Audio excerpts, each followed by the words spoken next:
Hello friends, welcome again in today's the Hindu daily news and editorial analysis. आज हम 19 दिसंबर 2024 के current affairs को cover करेंगे, including the editorial analysis here. The topics will be having in today's class. Please have a look. Supreme court की तरफ से केंद्र सरकार को कहा गया है कि सेक्रेड ग्रूव्स बहुत इंपॉर्टेंट हैं। सेक्रेड ग्रूव्स के लिए आप एक पॉलिसी यहाँ पे बनाइए। तो सेक्रेड ग्रूव्स क्या होती है, किस तरह की पॉलिसी बनाने की बात हो रही है, क्या इनको स्टेट्यूटरी प्रोटेक्शन है, how the sacred groves are different from community reserve, है ना, या फिर कंजर्वेशन रिजर्व उनसे कैसे अलग है। आर्कटिक रिपोर्ट कार्ड आया है, इसमें चौंकाने वाले तथ्य सामने हैं। जो हमारा आर्कटिक का टुंड्रा बायोम है, उसके बारे में ये बताया जा रहा है कि अब ग्रीन हाउस गैस का एमिटर बन चुका है। Getting this? तो ये ह्यूज कंसर्न है, very important topic for prelims, both the topics, ये एनवायरमेंट से रिलेटेड है। HLVM-M3 के लिए इसरो ने कमर कस लिए। इस व्हीकल की बात करेंगे, लॉन्च व्हीकल है जो हमारा गगनयान ऊपर लेके जाएगा। यूएस का जो बिटकॉइन स्ट्रेटेजिक रिजर्व है, इसके बारे में चर्चा की जा रही है। ओके।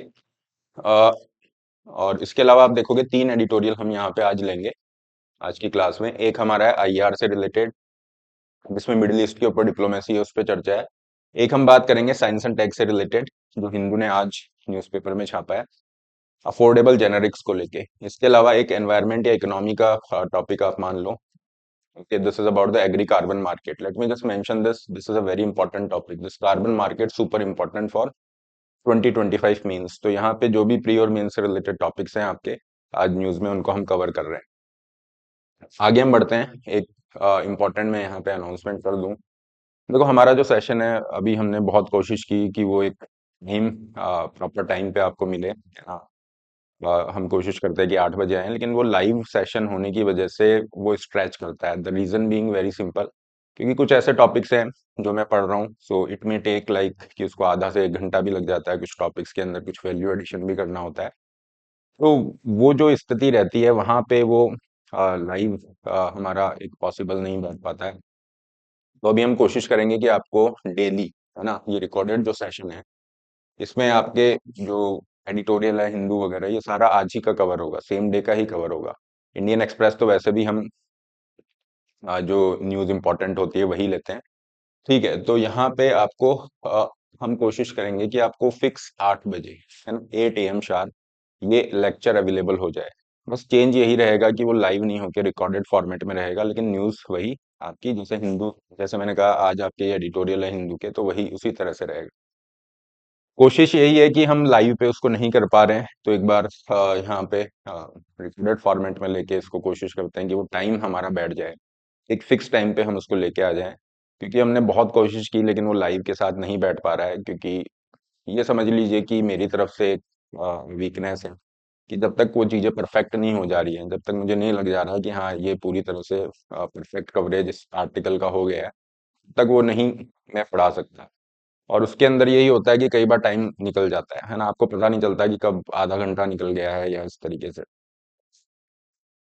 तो अभी कल से आप एक्सपेक्ट कर सकते हो कि जो सेशन है फिक्स आपको 8 बजे मिल जाएगा, है ना, या 8 से 8:15 वाला ये स्लॉट है, यहाँ पे आपको ये अवेलेबल हो जाएगा और ये रिकॉर्डेड फॉर्मेट में आपका रहेगा।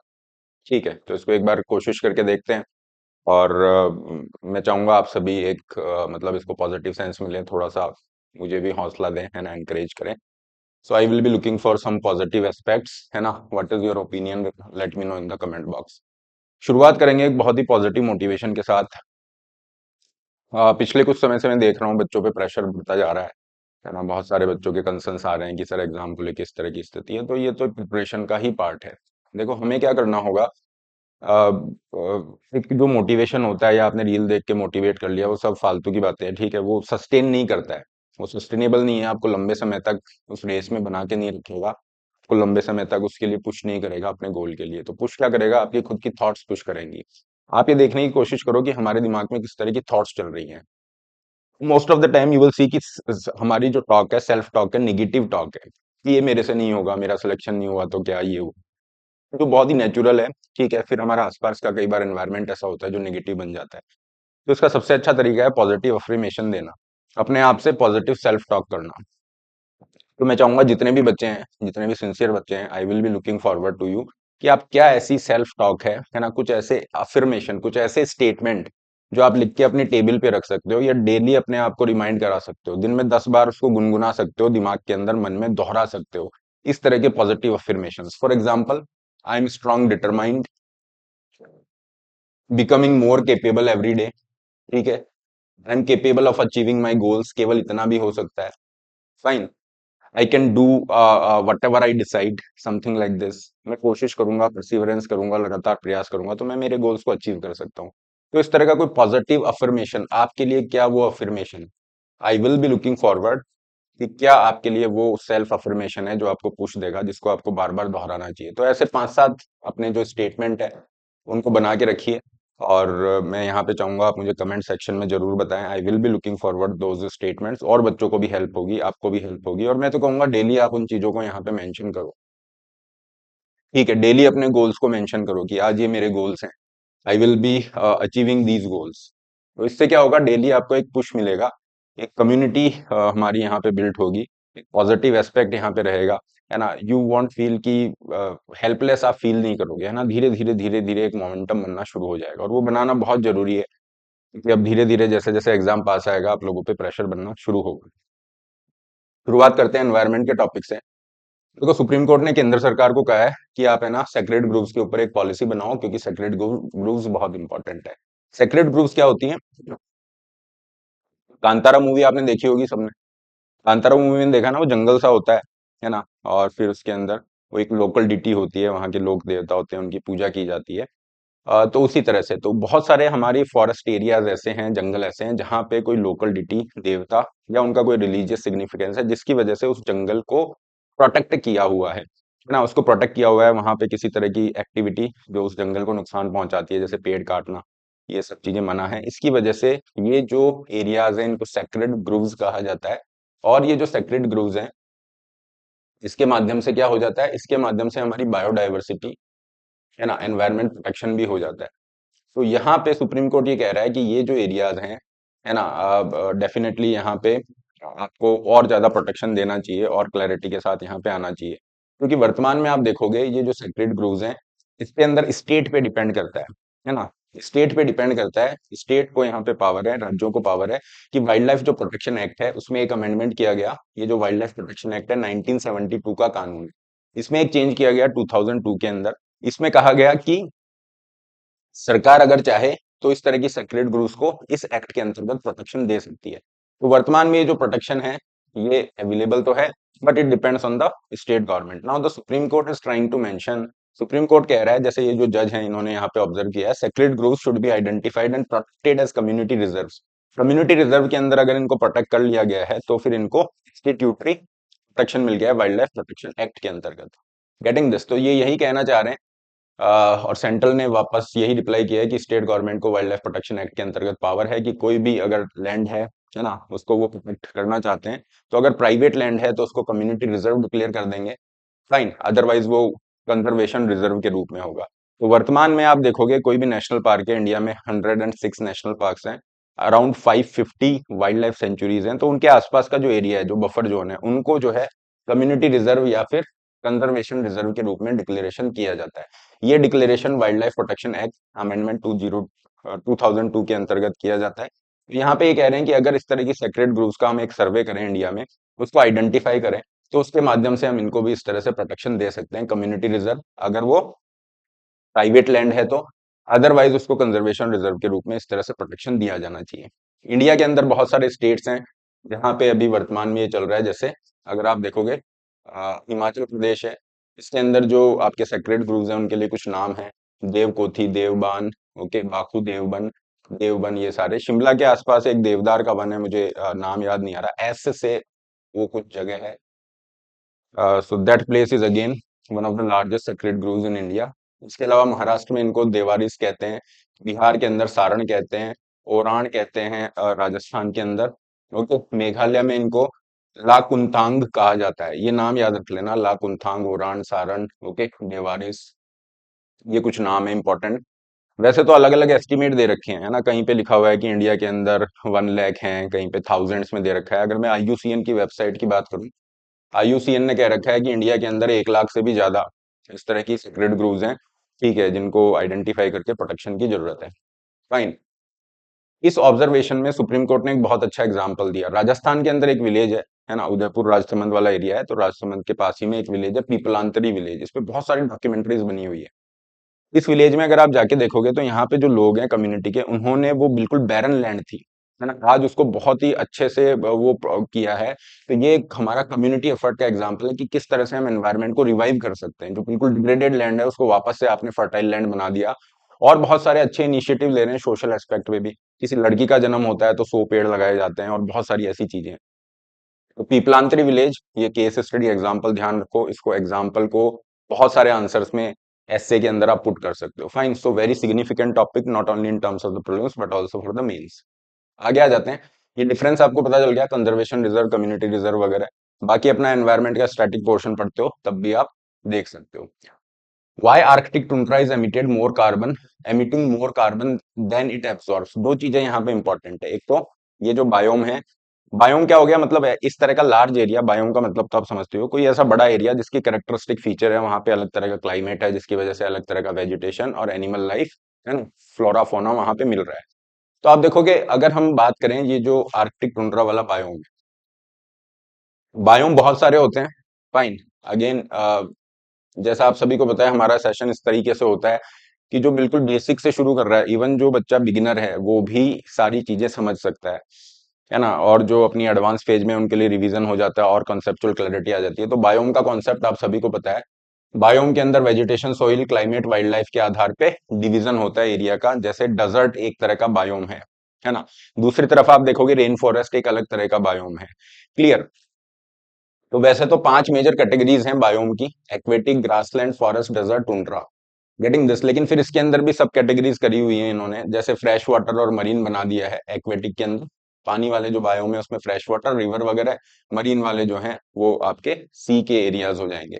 इसी तरह से सावाना है, इसी तरह से ट्रॉपिकल टेम्परेट रेन फॉरेस्ट है, और टैगा है। ठीक है, और यही जो बायोम है उसके अंदर आ जाता है आपका टुंड्रा। Getting this? टुंड्रा जो होता है उसके अंदर क्या होते हैं, एक्सट्रीम टेम्परेचर होते हैं, बहुत कम टेम्परेचर मिलेंगे, वेजिटेशन बहुत कम होगा, रेनफॉल बहुत कम होगा, ये सारी चीजें। अब जो टुंड्रा बायोम है इसी पे ही रिपोर्ट आई है। लेकिन ये टुंड्रा जो बायोम है, जहाँ पे एवरेज टेम्परेचर -34 से 12 डिग्री सेल्सियस है। ठीक है, प्रेसिपिटेशन वहां पे बहुत कम है। ये जो कैरेक्टरिस्टिक फीचर है ना, ये क्यों हम डिस्कस कर रहे हैं, क्योंकि इससे प्रीलिम्स में क्वेश्चन आते हैं। और हर साल ऐसा होता है, जो भी चीजें हम यहाँ पे डिस्कस करते हैं मिलते ही हैं वहां से क्वेश्चन। तो फिर हमारे पास ये होता है कि यार हमने डिस्कस किया और प्रीलिम्स में क्वेश्चन है, इसलिए ये इस तरह से हम चीजें करते हैं।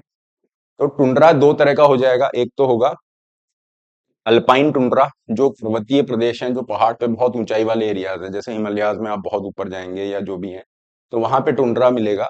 और एक हो गया आपका आर्कटिक, यू हैव दिस, ये जो आर्कटिक टुंड्रा है इसकी हम बात कर रहे हैं।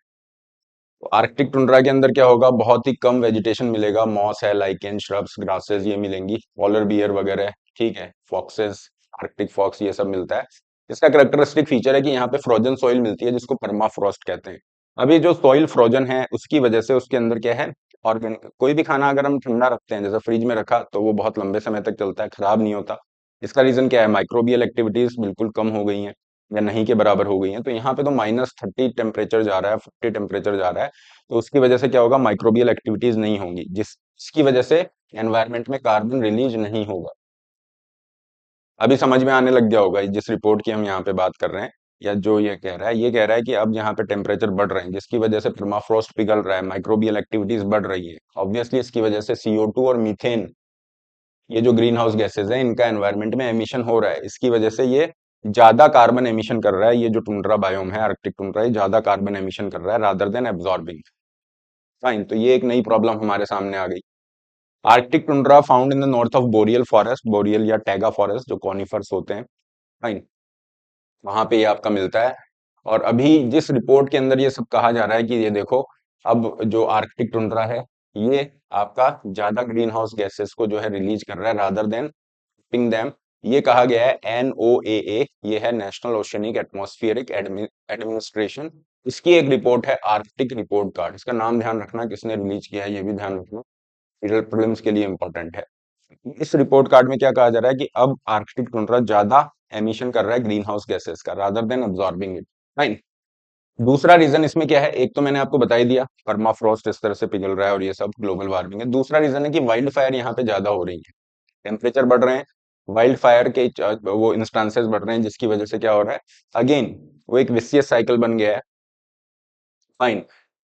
तो जो हमारा प्रॉपर कार्बन साइकिल है उसको ये रोकता है, एटमॉस्फेयर में कार्बन को रिलीज होने से रोकती है परमाफ्रॉस्ट। ज्यादा जो कोल्ड टेम्परेचर है उसकी वजह से वो माइक्रोबियल एक्शन नहीं हो पाता। अब स्थिति ये आ गई है कि ग्लोबल टेम्परेचर बढ़ रहे हैं, परमाफ्रॉस्ट पिघल रही है, माइक्रोबियल एक्टिविटीज हो रही हैं, CO2 और मीथेन जैसी ग्रीन हाउस गैसेज एनवायरमेंट में रिलीज हो रही है। यही सारी रिपोर्ट ये यहाँ पे मेंशन कर रही है। ठीक है। आगे आएंगे जो नए बच्चे हैं, श्योर आईएएस एप्लीकेशन को डिस्क्रिप्शन बॉक्स में लिंक है, वहां से आप डाउनलोड कर सकते हैं। इस सेशन का जो पीडीएफ है वो आपको करंट अफेयर वाले सेगमेंट में फ्रीली अवेलेबल है, उसके लिए आप जा सकते हैं। आंसर राइटिंग वाले सेगमेंट में डेली आंसर्स आपके जो कंटेंट है उसकी हेल्प आपको मिल जाती है। कोर्सेज के अंदर आप जाके कोर्सेज ले सकते हैं। अभी प्रीलिम्स का करंट अफेयर क्रैश कोर्स हम लॉन्च करेंगे, बट एट प्रेजेंट आपका जो क्रैश कोर्स है स्टैटिक पोर्शन पे वो लॉन्च हो चुका है, उसकी क्लासेस स्टार्ट हो गई हैं और इसके लिए आप डेफिनेटली जा सकते हैं। This is there is a huge huge boost in terms of your prelims preparation. सबसे खास बात यह है कि जिस तरह की स्किल आपको चाहिए, एक हम उस पर भी फोकस कर रहे हैं कि वो एप्टीट्यूड, इंफॉर्मेशन नॉलेज गैदरिंग वो सब तो है ही, एक एप्टीट्यूड भी आपका डेवलप हो जाए, है ना, तो अब इजीली यू कैन मैनेज कि हाँ मुझे 10-15 मार्क्स तो बढ़ाने में मदद मिल जाएगी। नॉलेज पार्ट तो अपनी जगह पे है, लेकिन जो अभी एट प्रेजेंट नॉलेज पार्ट है उसके अलावा भी अगर आप जाते हैं वो स्किल सीखते हैं तो you will be able to increase easily 10 to 15 marks. और वो बहुत मायने रख रहा है, ऐसा पेपर जहाँ पे 80-90 कट ऑफ जा रहा है ना, तो वहां पे ये चीजें बहुत इंपॉर्टेंट है। हम आएंगे इंटरनेशनल रिलेशन पे। इंटरनेशनल रिलेशन पे सी राजा मोहन का एक आर्टिकल है जो इंडियन एक्सप्रेस में लेट लिखते हैं, हर हफ्ते उनका आर्टिकल आता है। जब इंपॉर्टेंट होता है तो हम उसको डिस्कस भी करते हैं। आज ये क्या बात कर रहे हैं, ये कह रहे हैं कि यार इंदिरा गांधी जी के बाद में 17 साल हो गए, नॉट 17 साल, you have this 4 decades, 40 years and more than 40 years, कि किसी प्राइम मिनिस्टर ने कुवैत को विजिट किया है। तो अभी आपने देखा होगा कुवैत को विजिट किया हमारे जो मोदी जी हैं उन्होंने। कुवैत का लोकेशन क्या है, ये आपका क्या है, अरब कंट्रीज हैं, या जो पर्शियन गल्फ है, this is the Persian gulf. Gulf countries ये हैं, अरब गल्फ कंट्रीज। तो यहाँ पे आप देखोगे कतर है, बहरीन है, कुवैत है, ओके, इराक, सऊदी अरब, ओमान और ये सब। तो यहाँ पे इसका इंपॉर्टेंस क्या है वो ये हाईलाइट करना चाह रहे हैं, है ना। ये तो कॉन्टेक्स्ट हो गया, ये तो संदर्भ हो गया। ये कह रहे हैं यार कुवैत हमारी मिडिल ईस्ट की जो पूरी डिप्लोमेसी है जिसमें सारे देश आ रहे हैं उसके अंदर एक बहुत इंपॉर्टेंट रोल प्ले कर सकता है। फाइन, क्योंकि देखो कुवैत के साथ हमारे रिलेशनशिप डाउन होना शुरू हो गए जब सद्दाम हुसैन, इराक की तरफ से कुवैत का इन्वेजन किया गया। और भारत ने उसको क्रिटिसाइज नहीं किया क्योंकि हमारे पॉलिटिकल टाइज थे, है ना, सद्दाम हुसैन की जो उस समय पे सरकार थी उनके साथ में अच्छे उस समय पे रिश्ते थे। और जिस तरह से आज आप देखोगे ना, आज रशिया के साथ हमारे अच्छे रिलेशन है और इंडिया बिल्कुल खुल के क्रिटिसाइज नहीं कर रहा है यूक्रेन वॉर वगैरह, कुछ उसी तरह की स्थिति रही। तो कुवैत नाराज हुआ और हमारे रिलेशनशिप डाउनग्रेड होना शुरू हो गया। लेकिन अगर मैं इन सारे देशों की बात करूं, देखो यहाँ पे क्वेश्चन किसी एक कंट्री पे नहीं पूछेगा। सऊदी अरब पे मे बी एक रेयर पॉसिबिलिटी पे पूछ ले, बाकी इस पूरे रीजन पे क्वेश्चन पूछेगा, है ना। पर्शियन गल्फ या जो अरब गल्फ है इसके ऊपर क्वेश्चन पूछेगा, या मिडिल ईस्ट के ऊपर क्वेश्चन पूछेगा कि मिडिल ईस्ट की जो हमारी डिप्लोमेसी है उस पे क्या है, और ये जो पर्शियन ये जो गल्फ कंट्रीज हैं, अरब गल्फ कंट्रीज हैं, इनका क्या इंपॉर्टेंस है। देखो यहाँ पे अगर आप देखोगे तो इन्होंने कंपैरिजन किया हुआ है, क्योंकि इंडिया की फॉरेन पॉलिसी में रात दिन का फर्क आ गया है 2014 के बाद से और उसके पहले के कंपैरिजन। मतलब मैं कहूँ मोदी एरा की जो फॉरेन पॉलिसी है उसका और पहले की फॉरेन पॉलिसी में बहुत ज्यादा अंतर है। ये कैसे बताना चाह रहे हैं, ये कह रहे हैं कि यार ये जो देश है ना, इंडिया का जो रिलेशनशिप था, है ना, जैसे सऊदी अरब वगैरह, यहाँ पे क्या चलता था, पहले पाकिस्तान का डोमिनेंस चलता था, पाकिस्तान जो कहेगा वही होगा इस तरह से। और इंडिया के जो रिलेशनशिप थे, यहाँ पे आप देखोगे तो इराक है ना, या फिर हम देखें जो अभी असद वाला जो रिजीम था सीरिया में, उनके साथ हमारे अच्छे रिलेशनशिप थे। रीजन बीइंग कि वहां पे बाथिस्ट रेजीम थे। बाथिस्ट रेजीम मतलब ये इस तरह के आइडियोलॉजी से इंस्पायर रेजीम थे जो थोड़ा सा क्या कर रहे हैं, एक तरह का करना चाह रहे हैं, कुछ रिफॉर्म करना चाह रहे हैं, है ना, थोड़ी सी इस तरह से, रादर देन एब्सोल्यूटिस्ट रेजीम, है ना, बहुत ज्यादा स्ट्रिंजेंट मीजर्स नहीं रख के। तो इंडिया का जैसे सद्दाम हुसैन वाला एक एग्जाम्पल है, या फिर एक समय पे बशर वाली जो सरकार रही, फिर बाद में हालांकि आगे जाके अथॉरिटेरियन हो गई। तो इंडिया का हमेशा से, मोदी जी की हम बात नहीं कर रहे हैं, उससे पहले से हम चल रहे हैं, तो इंडिया का जो रिलेशनशिप रहा वो हमेशा क्या रहा, एक बाथिस्ट रेजिम के साथ हमारा अलाइनमेंट अच्छा रहा। क्यों? क्योंकि ये सोशलिज्म को प्रमोट कर रहे हैं, है ना, ये एंटी इंपीरियलिज्म इनका स्टैंड है। और थोड़ा सा जो वैल्यूज हैं और ये सब हैं, उसमें थोड़ा सा हम कह सकते हैं कि रिफॉर्मेशन या रिनासा काइंड ऑफ थिंग, उसके लिए ये जा रहे हैं।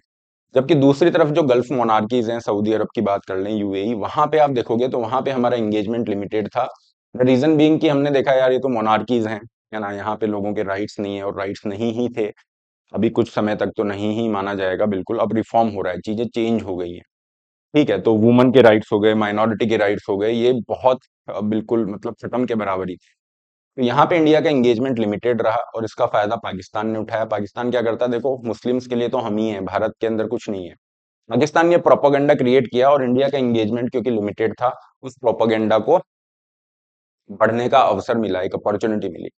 जब से मोदी सरकार आई, उन्होंने एक स्ट्रेटेजी यहाँ पे अपनाई। उन्होंने कहा कि यार हम क्या करेंगे, डी हाइफिनेशन करेंगे। ओके, डी हाइफिनेशन का मतलब हो गया, फॉरेन पॉलिसी के अंदर एक टर्म है, ये मैंने यहाँ पे ऐड कर दिया है, ये इस आर्टिकल के अंदर नहीं था बट इसको ऐड करना जरूरी था। डी हाइफिनेशन एक तरह की फॉरेन पॉलिसी है जहां पे मान लो सऊदी अरब है एक तरफ, गेटिंग दिस, एक तरफ ईरान है, अब ये दोनों एक दूसरे के दुश्मन है। फाइन। अब या तो हम ईरान के साथ अच्छे रिलेशनशिप रख लें या सऊदी अरब के साथ रख लें, या फिर मैं कहूँ कि या तो आप सऊदी अरब के साथ रख लो या फिर आप इसराइल के साथ रख लो। पहले ये होता था कि यार अगर इन इन इसराइल के साथ अच्छे रिलेशनशिप रखेंगे ये बुरा मान जाएगा, तो इसराइल के साथ खुल के सामने मत आओ। तो इंडिया ने क्या किया, उसको डीहाइफिनेशन किया, और डीहाइफिनेशन में क्या है कि इसराइल के साथ रिलेशन अपनी जगह पे है, इनके साथ रिलेशन अपनी जगह पे है, ये बुरा माने नहीं माने वो सब अलग चीजें। जब इंडिया इस प्रैक्टिकल एस्पेक्ट के साथ आया, शुरू में इसको क्रिटिसाइज भी किया गया, लेकिन 2014 के बाद इंडिया ने इसके ऊपर मूव किया और ये चीज सही साबित हुई। क्यों? अब्राहम अकॉर्ड्स जो 2020 में साइन हुए, अब्राहम अकॉर्ड्स के अंदर ये जो अरब देश जिनके बारे में हम सोच रहे थे बुरा मान जाएंगे अगर हम इसराइल के साथ रिलेशनशिप नॉर्मल करते हैं या बढ़ाते हैं, इन्होंने एक एग्रीमेंट साइन किया अब्राहम अकॉर्ड के नाम से और कहा कि हम अपने रिलेशनशिप इंप्रूव करेंगे, जिसमें यूएई, बहरीन, ये देश हैं। एक सबसे मेजर पॉइंट क्या आया, मेजर पॉइंट यहाँ पे ये आया कि अब हमने ये जो गल्फ मोनार्कीज हैं, है ना, इनके साथ अपना डायलॉग प्रोसेस, कम्युनिकेशन, इंगेजमेंट बढ़ाया और पाकिस्तान का जो प्रोपोगेंडा था इसको ब्रेक करना शुरू किया। तो यहाँ पे हमारे इंटरेस्ट कैसे आते हैं, अगर आज हम बात करें एनर्जी सिक्योरिटी, अगर आज हम बात करें इंडियन डायस्पोरा, ठीक है, अगर हम आज बात करें रेमिटेंसेज, या हम बात करें रेडिकलाइजेशन, टेररिज्म, ये जो थ्रेट्स हैं, तो ये जो अभी मैंने पॉइंट्स बोले हैं ये इंडिया के इंटरेस्ट है। एनर्जी सिक्योरिटी को लेके trade ties, labour export, remittances और रेडिकलाइजेशन और टेररिज्म की थ्रेट को डाइल्यूट करने में, ये सारा कॉपरेशन आज हमें कहां से मिल रहा है, इन गल्फ कंट्रीज से मिल रहा है, जहां पे एक समय पे किसका पकड़ था, पाकिस्तान, पाकिस्तान का दबदबा था, उसका प्रोपोगेंडा फैला हुआ था। तो जब हमने एंगेजमेंट बढ़ाया अपनी मिडिल ईस्ट की, ये जो डिप्लोमेसी है इसको आगे बढ़ाया, पॉलिसी को चेंज किया, तो चीजें हमारे सामने, इसके बेनिफिट आज हमारे सामने है। ये जो देश हैं आज हमारे साथ स्ट्रैटेजिक रिलेशन रखते हैं। आप देखोगे यूएई के साथ हमारा फ्री ट्रेड एग्रीमेंट हो चुका है, one of the largest trading partner है। सऊदी अरब के साथ हम बहुत तेजी से आगे बढ़ रहे हैं, गेटिंग दिस, ये सारी चीजें हमारे यहाँ पे हो रही है। तो ये जो शिफ्ट हुआ है मिडिल ईस्ट के अंदर, जहां पे पहले बाथिस्ट रेजिम जो है वो सोशलिज्म या इस तरीके से जाने जाते थे, धीरे धीरे ऑथोरिटेरियनिज्म की तरफ मूव किया। आज आप देखोगे सीरिया के अंदर बसाद बशर अल असद जो है ना, वो हट चुके हैं और चीजें चेंज हो गई हैं। तो उस चेंज रियलिटी के हिसाब से भारत ने अपनी डिप्लोमेसी को भी मूव किया है और उसका फायदा हमें यहाँ पे मिल रहा है कि इंडिया एक इम्पोर्टेंट प्लेयर के रूप में अच्छे एंगेजमेंट के साथ मिडिल ईस्ट में अपने हितों को, अपने नेशनल इंटरेस्ट को सुरक्षित रखने में सफल है। कुछ चैलेंजेस हैं, ऑब्वियसली चैलेंजेस क्या होंगे कि यार ईरान, टर्की, है ना, ये जो है इनका अरब स्टेट के साथ चल रहा है, मतलब ईरान का सऊदी अरब के साथ कन्फ्लिक्ट है, उसको आप कैसे मैनेज करोगे, या फिर सऊदी अरब वगैरह या जो दूसरे स्टेट्स हैं उनका इसराइल के साथ कन्फ्लिक्ट है, how do you suppose to manage these things as far as India foreign policy is concern. तो उनको थोड़ा सा देख के इंडिया अपने इंगेजमेंट को ऑब्वियसली मिडिल ईस्ट के अंदर और डीप कर सकता है, अपने नेशनल इंटरेस्ट को सुरक्षित रख सकता है। एक फुल क्वेश्चन आप एक्सपेक्ट कर सकते हो मिडिल ईस्ट की पॉलिसी पे, तो बहुत अच्छी एक एनालिसिस हमें यहाँ पे मिल गई है। आगे हम मूव करेंगे साइंस एंड टेक्नोलॉजी पे। ISRO begins assembly of HLVM-3 for Gaganyaan flight. देखो होता क्या है, अगर कोई भी हमारा सैटेलाइट है, कुछ भी होगा, तो उसको स्पेस में भेजने के लिए एक, जैसे हम कहीं जाते हैं तो हमें कार, बस, कोई भी व्हीकल है उसकी जरूरत पड़ती है ना। अगर स्पेस में किसी चीज को भेजना है तो उसके लिए हमें रॉकेट की जरूरत पड़ती है, जिसको हम कहते हैं लॉन्च व्हीकल। तो इंडिया के जो लॉन्च व्हीकल है उसमें जो सबसे बड़ा, मतलब जिसको मैं कहूंगा बाहुबली, सबसे स्ट्रांग जो लॉन्च व्हीकल है वो है आपका GSLV Mark 3। ठीक है, GSLV मार्क 3।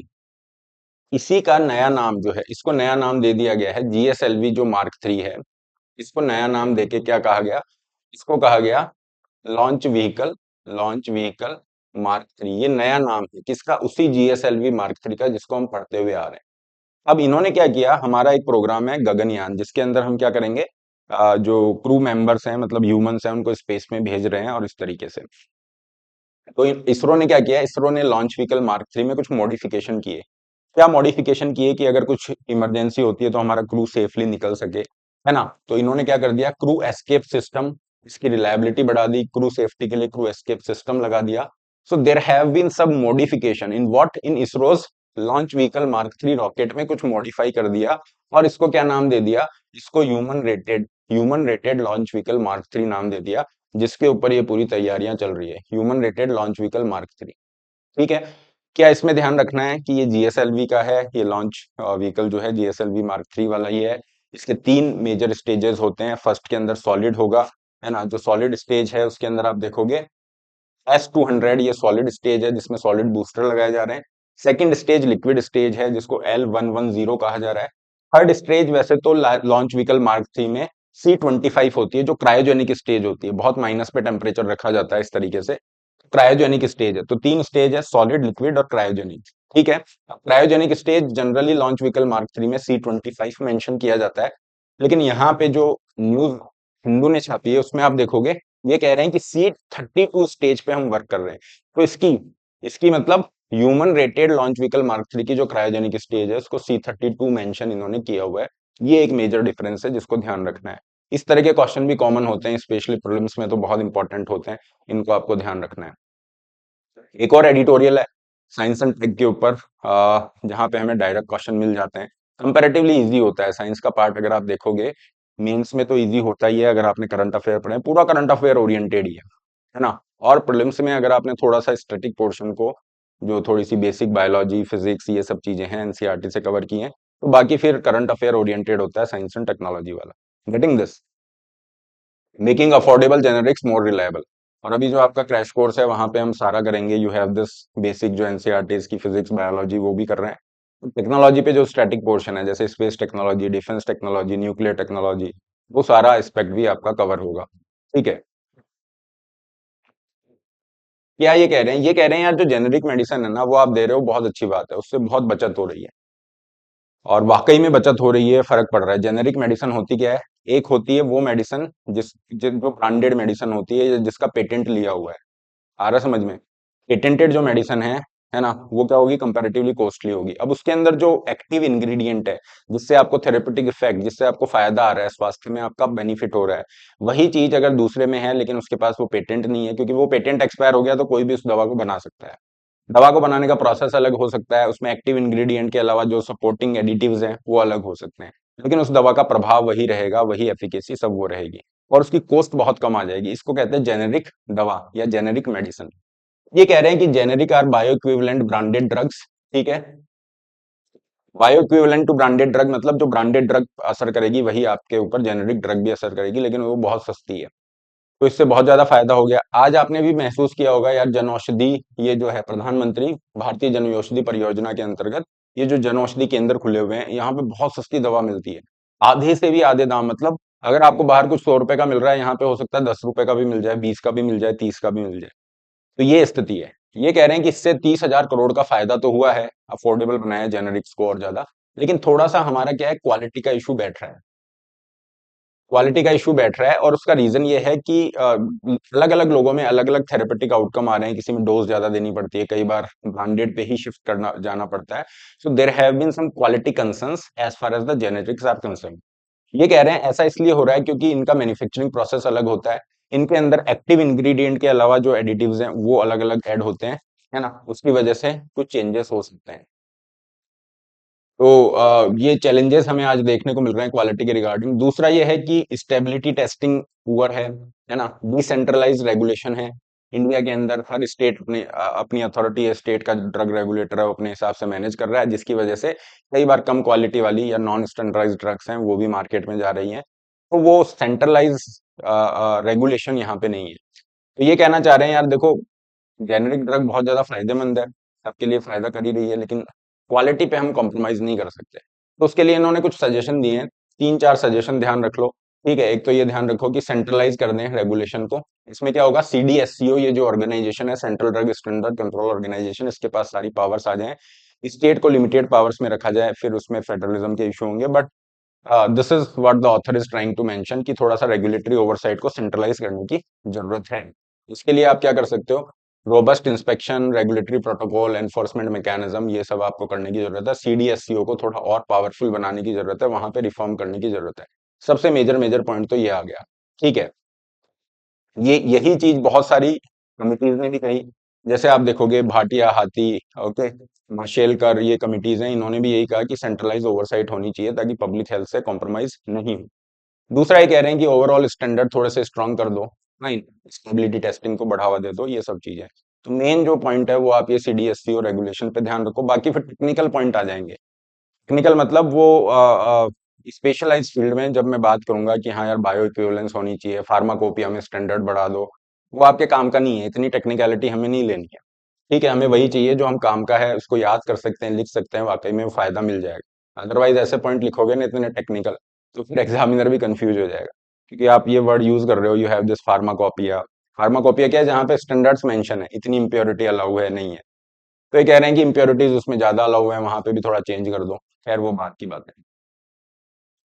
जिन बच्चों ने चैनल सब्सक्राइब नहीं किया है, please do subscribe to the channel, ताकि आपको करंट अफेयर के अपडेट्स लगातार मिलते रहें। है ना, बहुत इंपॉर्टेंट है करंट अफेयर आपकी यूपीएससी प्रिपरेशन के लिए। ये सबसे ज्यादा चैलेंजिंग भी होता है। The reason being very simple, क्योंकि डेली बेसिस पे करना है। ठीक है, और फिर करंट अफेयर के नाम पे सब कुछ सामने आता है। किस तरह से वो एक to the point approach, exam oriented approach हमारे को मिल जाए, वो बहुत बड़ी बात। इंडियन इकोनॉमी पे चर्चा करते हैं। देखो, आपने देखा होगा ट्रंप ने एक अनाउंसमेंट किया, उसके बाद बिटकॉइंस में एक रैली देखने को मिल रही है। ये और बहुत उछाल देखने को मिल रहा है। बिटकॉइन मतलब जिनके पास बिटकॉइन है वो तो गदगद हो रखे हैं अभी, ये स्थिति है।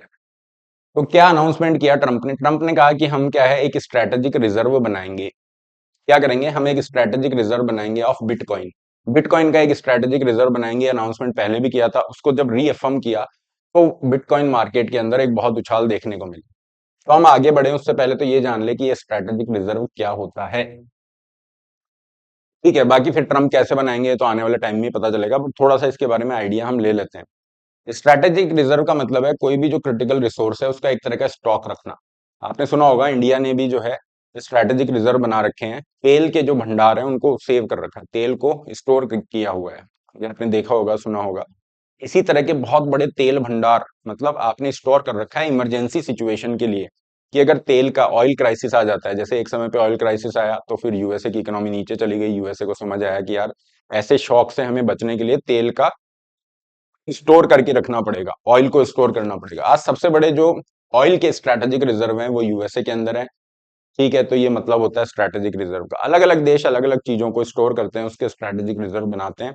जैसे मेपल सिरप हो गई, कनाडा ने बना रखा है। चाइना को आप देखोगे तो उसने मेटल्स के, ग्रेन्स के, पोर्क प्रोडक्ट्स के, इनके स्ट्रेटेजिक रिजर्व बना रखे हैं। तो इसी तरह का स्ट्रेटेजिक रिजर्व है ना बनाने की बात कर रहे हैं कौन, ट्रम्प। ट्रम्प कह रहे हैं कि अगर कुछ ऊपर नीचे की सिचुएशन होती है, अनसर्टेनिटी होती है, तो हमारे पास बिटकॉइन रहेगा, है ना, जिससे उस चीज को थोड़ा सा कम कर सकते हैं। और इसके लिए ये कह रहे हैं कि हमारा जो ट्रेजरी एक्सचेंज स्टेबलाइजेशन फंड है, जो फॉरेन करेंसी और इन सब चीजों के अंदर डील करता है, यही बिटकॉइन को होल्ड करके रखेगा।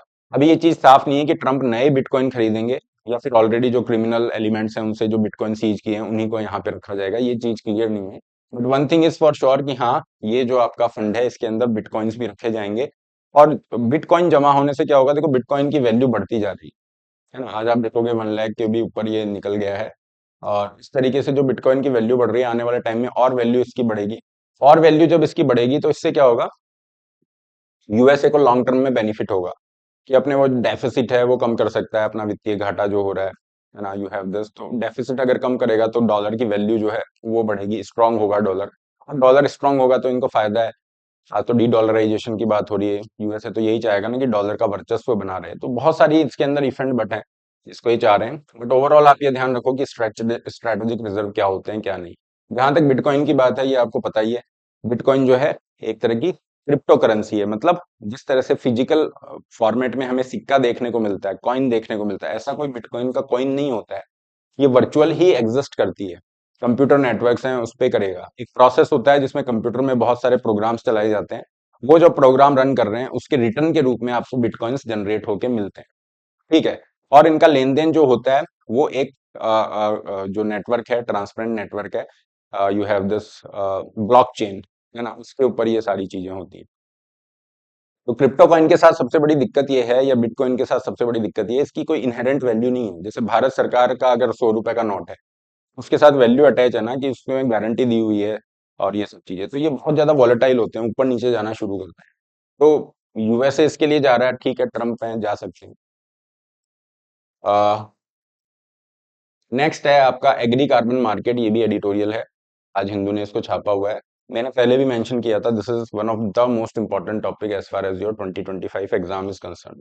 ठीक है, strengthening the roots of the agri carbon market, क्या कह रहे हैं? देखो, कार्बन मार्केट की कहानी तो आपको पता ही है। कार्बन मार्केट क्या होता है?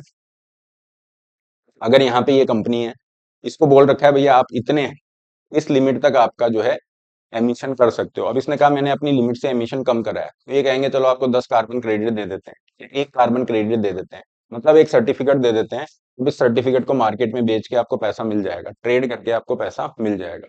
तो ये कह रहे हैं कि अगर हम एग्रीकल्चर के अंदर सस्टेनेबल एग्रीकल्चर प्रैक्टिसेस करते हैं, उससे एमिशन कम हो जाते हैं, है ना, तो इससे क्या होगा? सस्टेनेबल फार्मिंग को बढ़ावा मिलेगा, सस्टेनेबल फार्मिंग को बढ़ावा मिलेगा। इसके कार्बन क्रेडिट जनरेट करने के दो मेजर क्राइटेरिया हैं, उसमें एक सबसे इंपॉर्टेंट है एडिशनैलिटी का क्राइटेरिया। मतलब आप जो अभी कर रहे हो ना, उसके अलावा कुछ एक्स्ट्रा करना है ना, जिससे कि वो कार्बन एमिशन कम होते हैं।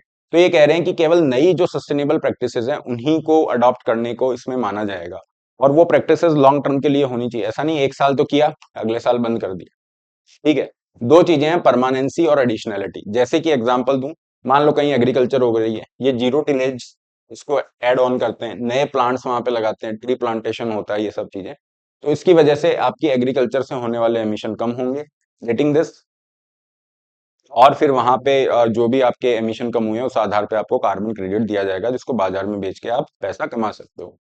तो ये कह रहे हैं यार, भारत यहाँ पे कंप्लायंस और वॉलंटरी कार्बन मार्केट को लॉन्च कर रहा है रेगुलेटेड वे में, है ना। कंप्लायंस का मतलब हो गया रेगुलेटेड होगा प्रॉपर, तो वॉलंटरी का मतलब हो गया अनरेगुलेटेड कार्बन मार्केट रहेंगे। ये वैसे मैंने यहाँ पे लगा दिया, कंप्लायंस मार्केट मतलब यूनाइटेड नेशन लेड आपका मार्केट रहेगा, प्रॉपर रेगुलेटेड रहेगा। वॉलंटरी मार्केट में वो इस तरह का रेगुलेशन नहीं होगा, अनरेगुलेटेड मार्केट है। तो अब इसमें जो क्वेश्चन बनेगा इस एडिटोरियल का, जो सबसे इंपॉर्टेंट पार्ट है वो है, आज क्या चैलेंजेस आ रहे हैं इनके इम्प्लीमेंटेशन में। एग्रीकल्चर के रिगार्डिंग अगर हम कार्बन मार्केट को इम्प्लीमेंट कर रहे हैं तो क्या चैलेंजेस आ रहे हैं, ये कह रहे हैं आज फार्मर्स को पता नहीं है ना, उनको पेमेंट जा रहा है। ठीक है। Marginalise communities like small farmers are not properly represented, women participant केवल 4% है। 45% फार्मर के पास कोई कम्युनिकेशन नहीं है, 60% के पास लैक है, ट्रेनिंग ही नहीं है, उनको पता नहीं है कैसे क्या करना है ताकि कार्बन क्रेडिट जनरेट होगा। 99% फार्मर्स है जिनको अभी तक कोई भी कार्बन क्रेडिट का पेमेंट ही रिसीव नहीं हुआ है। और बहुत सारे ऐसे फार्मर्स हैं जिन्होंने सस्टेनेबल प्रैक्टिसेस को अगले साल बंद कर दिया है। क्यों? क्योंकि उनके पास फाइनेंस नहीं है, या फिर वो ट्रेनिंग गाइडेंस नहीं है, जो भी रीजन है। तो ये जो चैलेंजेस वाला पार्ट है ना, ये इंपॉर्टेंट है, और मान के चलो इस पे क्वेश्चन आता है ना, तो वो डिफिकल्ट क्वेश्चन माना जाएगा। इतने पॉइंट आप वहां पे ऑन द स्पॉट जनरेट नहीं कर सकते। ठीक है। अब इसका समाधान क्या है? यहीं से समाधान निकल जाएगा। आपको प्रॉब्लम पता चल गई तो यहाँ से आपके पास में सजेशंस आ जाएंगे। सजेशन क्या आ जाएगा कि कम्युनिकेशन ट्रेनिंग करो, है ना, टाइमली पेमेंट करो, यही तो कमियां थी। इसका सॉल्यूशन आ गया। प्रोजेक्ट को आप इंक्लूसिव बनाओ, मार्जिनलाइज जो फार्मर है, स्मॉल मार्जिनल जो कम्युनिटीज हैं, स्मॉल फार्मर्स हैं, है ना, उनको भी आप यहाँ पे इंटीग्रेट करने की कोशिश करो। कोलाबरेट करो, रिसर्च इंस्टीट्यूशंस हैं, प्राइवेट इंस्टीट्यूशंस हो गए, टीचर्स हैं, ओके, पॉलिसी मेकर्स हैं, ये कोलाबरेट करके यहाँ पे इस तरह का एक विजन लेके आए जिसको इम्प्लीमेंट किया जाए, तो एक इंक्लूसिव अप्रोच के साथ हमारा एग्री कार्बन मार्केट आगे जा सके। हम डिजिटल टूल्स का बढ़ावा यूज कर सकते हैं सॉइल कार्बन मेजरमेंट के लिए, रिमोट सेंसिंग ड्रोन्स इनका यूज कर सकते हैं, कि हम मॉनिटर कर सकें कि हाँ यार वाकई में यहाँ से एमिशन कम हो रहा है, उसकी रिलायबिलिटी बढ़ जाए, स्टैंडर्डाइजेशन बढ़ जाए, है ना, ताकि वो कार्बन जो क्रेडिट उनको इशू हो रहे हैं, है ना, उसको मार्केट में इजीली ट्रेड किया जा सके, इजीली कार्बन क्रेडिट इशू किया जा सके फार्मर्स को, ये सारी चीजें। फाइन। तो अगेन पॉइंट पॉइंट उठाने हैं यहाँ से, गेटिंग दिस, पूरा कहानी नहीं लिख लेना है, पॉइंट पॉइंट लिख के करोगे तो फिर क्या होगा, क्वेश्चन भी आएगा, आपके पास पॉइंट्स भी होंगे लिखने के लिए, you will be able to manage the question. ठीक है, तो that's all for today guys. जैसा मैंने आपको कहा, कल से आपको 8 बजे सेशन मिलेगा और रिकॉर्डेड फॉर्मेट में हम जा रहे हैं। The reason being very simple कि लाइव पे नहीं आ पा रहा है ना, लाइव पे वो टाइम सेट हमारा नहीं हो रहा है। तो हम चाहते हैं एक फिक्स टाइम पे आपको सेशन मिल जाए, और इसके लिए मैं चाहूंगा यार थोड़ा सा मोटिवेट कर दो। ठीक है, जनरली तो मैं ही मोटिवेट, मतलब टीचर की तरफ से स्टूडेंट को मोटिवेशन जाता है, but sometimes the things are in a different way.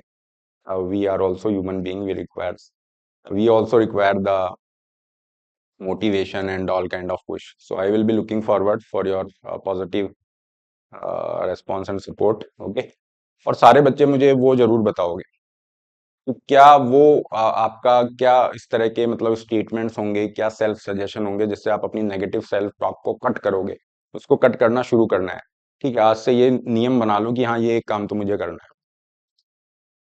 Question है, India must recalibrate old assumptions, prioritize the Gulf relations and align with evolving regional dynamics for stability and mutual prosperity। Middle east की diplomacy पे question दिया गया है, आपको इसको answer करना है। shoreis.in वेबसाइट या shoreis की जो ऐप है, वहां पे आपको इसके आंसर्स मिल जाएंगे। ठीक है, किसी तरह की कोई क्वेरी होती है, यहाँ पे आप रीच आउट कर सकते हो। बाकी आपका जो क्रैश कोर्स है प्रॉब्लम्स का शुरू हो चुका है, एंशियंट इंडिया से हमने शुरू किया है, बहुत ही जबरदस्त यहाँ पे इनपुट्स हैं आपके। Okay, lots of value addition in terms of these okay content and all. Current affair course पे जल्दी आपकी अनाउंसमेंट होगी, you can go for this as well. ठीक है बच्चों, मिलते हैं कल। टेलीग्राम चैनल को ज्वाइन करके रखिए to get all the updates regarding the classes. Have a great day, take care, be blessed. कोई आपके डाउट होते हैं, देखो लाइव सेशन में क्या होता है, at the end of the session आपके डाउट्स मैं लेने की कोशिश करता हूँ, तो अगर आपके कोई डाउट है कमेंट सेक्शन में आप मेंशन करो, so I will try to take note of those doubts as well. जैसे आपके पास नंबर भी है, वहां पे भी कर सकते हो। बहुत सारे मतलब ऑप्शंस आपके पास अवेलेबल है, ऐसा नहीं कि आप बिल्कुल डायरेक्शन लेस घूम रहे हो। Whenever you are having any kind of issue, आप मुझे अप्रोच कर सकते हो।